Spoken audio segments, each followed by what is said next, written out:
Tuhan tidak akan pernah nomor duakan saudara ketika kita menomor satukan Tuhan.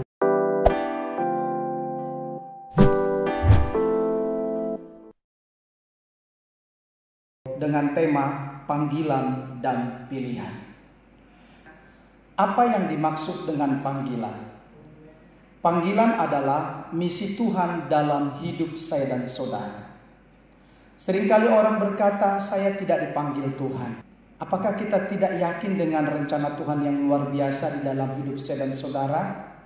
Kalau saya dan saudara mengerti bahwa kita memiliki misi Tuhan dalam hidup saya dan saudara adalah orang-orang yang menerima panggilan itu. Bagaimana dengan pilihan? Selain kita dipanggil, kita juga disebut dengan kita juga pilihan Tuhan. Artinya saya dan saudara akan melakukan kebenaran supaya saya dan saudara setia sampai akhir, atau kita sering katakan mencapai tujuan sampai akhir. Haleluya. 2 Petrus 1 ayat yang ke-10 firman Tuhan berkata demikian. Karena itu saudara-saudaraku, berusahalah sungguh-sungguh supaya panggilan dan pilihanmu makin teguh. Sebab jikalau kamu melakukannya, kamu tidak akan pernah tersandung. Amin. Mari saya dan saudara tetap ada di dalam panggilan dan pilihan. Saudaraku yang dikasih Tuhan, ada sebuah ilustrasi untuk kita boleh mengerti bahwa panggilan dan pilihan itu ada di dalam hidup saya dan saudara. Di sebuah desa tinggallah sebuah keluarga yang memiliki seorang anak laki-laki. Pada suatu hari Tuhan menampakkan diri kepada anak itu dan Tuhan bicara kepada anak itu. Apa yang Tuhan katakan kepada anak itu? Hai anak, maukah kau melayani di usiamu yang sekarang ini? Anak itu berkata, aduh Tuhan, saya masih kecil dan saya belum bisa melayanimu. Nanti saja Tuhan, kalau saya sudah dewasa, saya akan melayanimu dan saya siap Tuhan. Tuhan memberikan jawaban, baiklah, aku akan datang lagi kepadamu saat engkau dewasa kelak. Waktu pun berlalu dan anak itu akhirnya menjadi dewasa dan menjadi seorang pemuda. Lalu Tuhan menampakkan dirinya kepada pemuda itu. Dan di dalam pertemuan itu ada percakapan mereka antara Tuhan dan pemuda itu. Tuhan berkata, hai anak muda, maukah di usia mudamu kau melayaniku? Pemuda itu kembali punya jawaban yang tidak beda saat dia masih kecil. Aduh, saya harus kuliah, kerja, dan saya masih ingin bersenang-senang. Kenapa? Dia bilang, Tuhan, saya ini masih muda, Tuhan. Lalu Tuhan berkata kepadanya, lalu kapan kamu mau melayaniku? Wow, dengan cepat pemuda itu berkata, nanti saja Tuhan. Kalau saya sudah tua, saya akan melayanimu. Saudaraku yang dikasih Tuhan, kita lihat selanjutnya ceritanya. Waktu pun berlalu dan pemuda itu sudah menjadi orang tua. Tetapi sayang, ketika dia sudah menjadi tua, dia sakit-sakit, dia dirawat di rumah sakit dengan alat bantu napas dan alat lain yang menunjang hidupnya. Tetapi Tuhan masih datang kepadanya dan berkata, hai anakku, masih ingatkah kamu akan janjimu pada saat masa mudamu? Wow. Orang tua itu berkata, dengan terengah-engah dia menjawab, masih Tuhan. Tapi sekarang saya sudah tua dan saya sekarang sakit-sakit. Saudaraku yang dikasih Tuhan, Tuhan berkata apa kepada dia? Anakku, waktu kamu kecil, kamu mengatakan belum bisa. Ketika engkau dewasa, engkau berkata masih muda, masih ingin senang-senang, Dan setelah tua, saya menanyakan hal yang sama kepadamu. Kapan mau melayani Tuhan? Saudaraku yang dikasih Tuhan, orang tua itu pun menjawab, maafkan saya Tuhan, karena saya sudah mengabaikan panggilan untuk melayani-Mu. Ampuni saya Tuhan. Setelah berkata demikian, orang tua itu meninggal. Saudaraku yang dikasih Tuhan, ilustrasi ini menyatakan, ketika rencana Tuhan ada di dalam dirimu, mari katakan, aku mau, aku siap, aku rindu Tuhan. Amin.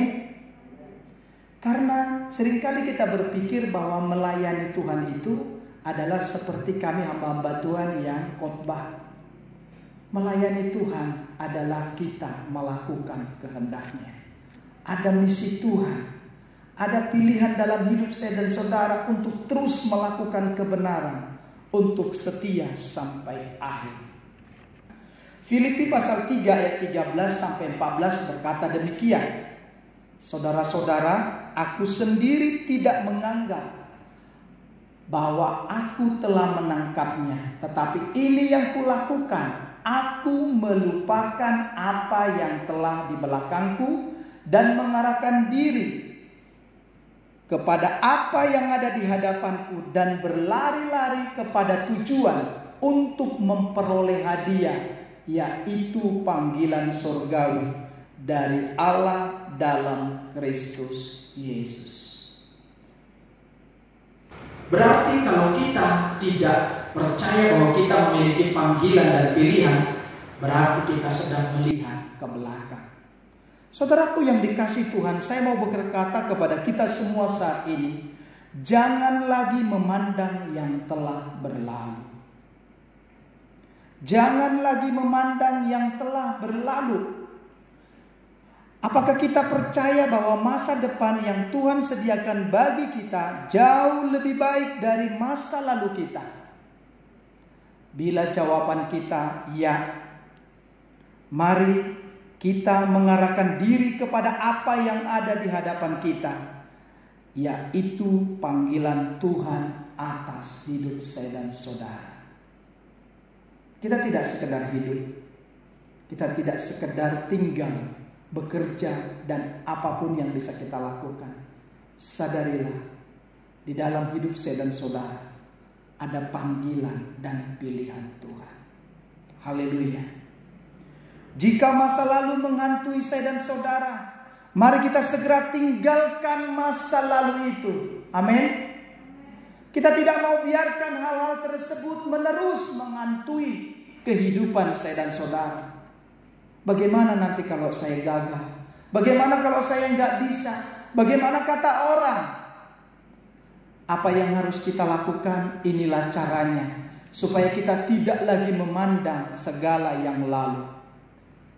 Sederhana sekali, jangan terus-menerus mengingat hal tersebut. Ketika kau ingat masa lalumu, lupakan. Ingat lagi, lupakan. Kadang kita lupa tapi ingat lagi. Ingat lagi, lupa lagi, bolak-balik. Hari ini jangan terus-menerus mengingat hal tersebut. Mengapa? Karena hidup saya dan saudara sedang mengalami yang namanya rencana Tuhan. Mari kita lihat kehidupan kita di dalam mengikuti panggilan Tuhan. Lukas 6 ayat 22 berkata demikian. Berbahagialah kamu. Semua bahagia? Haleluya. Kalau kita berbahagia, dengarkan firman Tuhan ini.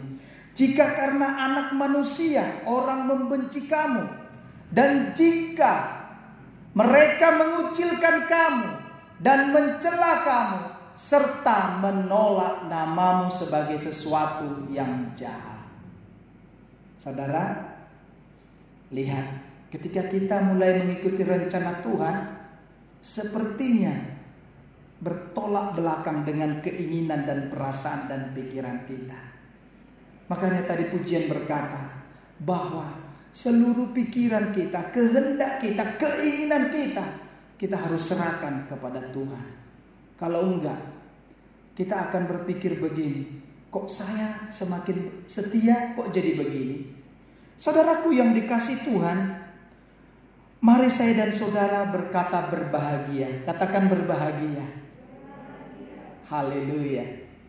Berbahagialah jika kita menderita karena nama Yesus. Berbahagialah jika kita menderita karena nama Yesus.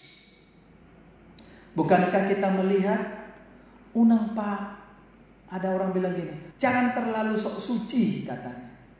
Enggak usah terlalu kelihatan orang Kristen, biasa-biasa saja. No. Berbahagialah jika kita menderita karena nama Yesus. Orang lain berbohong, tetaplah jujur. Orang lain mulai malas, tetaplah setia. Orang lain mulai tidak mau tahu, tetaplah engkau yakin akan janji Tuhan. Saudaraku, saya mau berkata buat kita semua bahwa menderita karena Injil adalah salah satu indikasi bahwa hidup kita berpihak kepada kerajaan surga. Saudaraku, kalau rumah kita bersih, kalau ada yang kotor, kita pasti langsung singkirkan.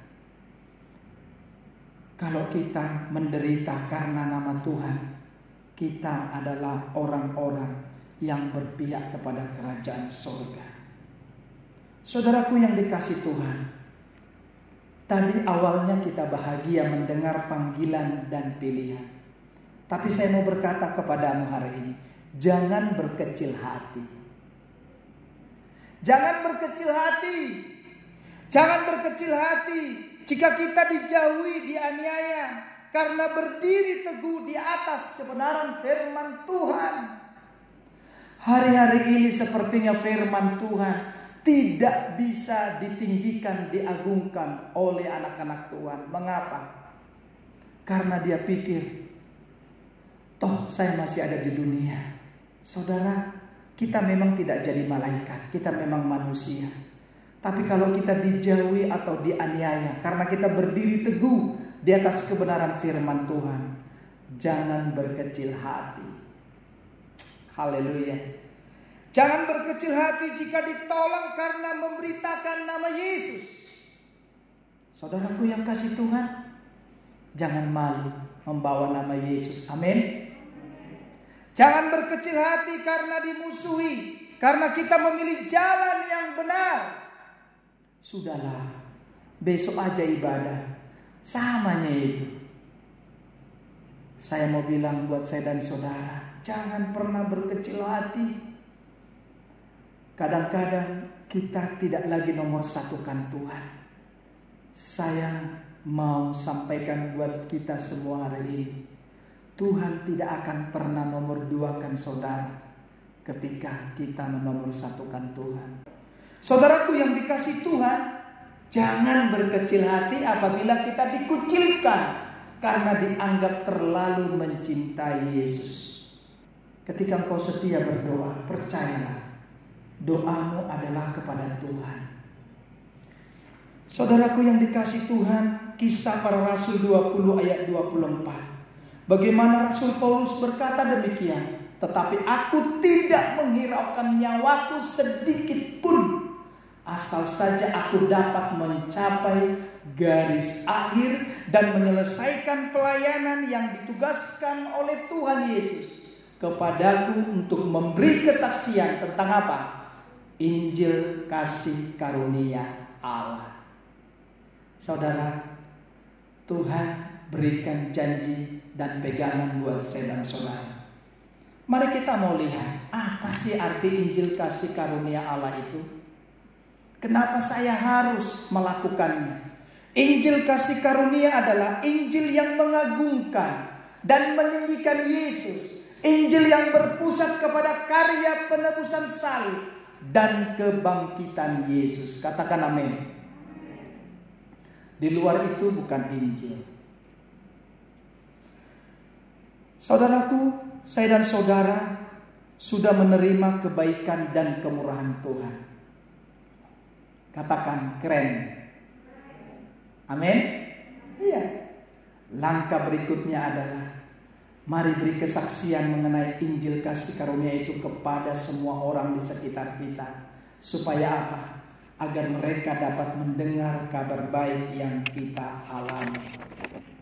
Saudaraku yang kekasih Tuhan, di dalam 2 Petrus pasal yang pertama ayat 5 sampai yang ke-9 berkata demikian.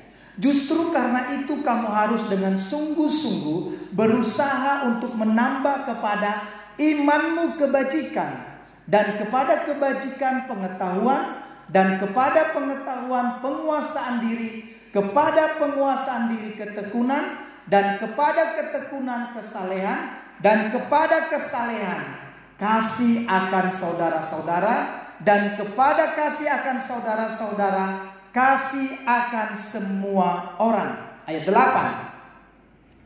Sebab apabila semuanya itu ada padamu dengan berlimpah-limpah, kamu akan dibuatnya menjadi giat dan berhasil dalam pengenalanmu akan Yesus Kristus Tuhan kita. Tetapi barang siapa yang tidak memiliki semuanya itu, menjadi buta dan picik karena ia lupa bahwa dosa-dosanya yang dahulu telah dihapuskan. Saudaraku yang dikasih Tuhan, mari kita lihat ayat 5 kembali. Dikatakan di sana, justru karena itu kamu harus dengan sungguh-sungguh berusaha untuk menambahkan kepada imanmu kebajikan. Banyak orang punya iman, tetapi dia tidak berbuat apa-apa. Banyak orang bisa berbuat apa-apa, pokoknya dia lakukan, tapi dia gak punya pengetahuan. Akhirnya asal melakukan. Yang penting dilakukan. Panggilan dan pilihan kita harus memiliki iman kebajikan, lalu kebajikan pengetahuan dan pengetahuan. Banyak orang sudah tahu, tetapi dia tidak menguasai diri. Akhirnya sombong, dia merasa benar. Tetapi Tuhan mau pengetahuan itu harus penguasaan diri. Dan banyak orang yang sudah menguasai dirinya, tetapi kumat lagi karena tidak tekun. Apabila kita tekun, dikatakan kita harus memiliki kesalehan. Makanya firman Tuhan berkata, betapa suci dan salehnya kamu harus hidup. Amin. Supaya apa? Supaya kita memiliki kasih akan saudara-saudara. Orang saleh itu akan mengasihi saudaranya. Dan ketika kita mengasihi saudara kita akan mengasihi semua orang. Saudaraku, saya mau berkata buat kita semua, jika kita tidak memiliki tujuan, apapun yang kita lakukan, tidak peduli seberapa banyak atau sibuknya, pada dasarnya kita sedang berjalan di tempat. Perhatikan itu. Jangan biarkan apapun dan siapapun mengalihkan kita dari Tuhan. Saya dan saudara sangat percaya bahwa tempat paling aman bagi hidup kita adalah ketika kita hidup di dalam rencananya yang mulia. Mengapa? Tuhan menjanjikan bahwa kita adalah pemenang dalam setiap tantangan yang kita hadapi.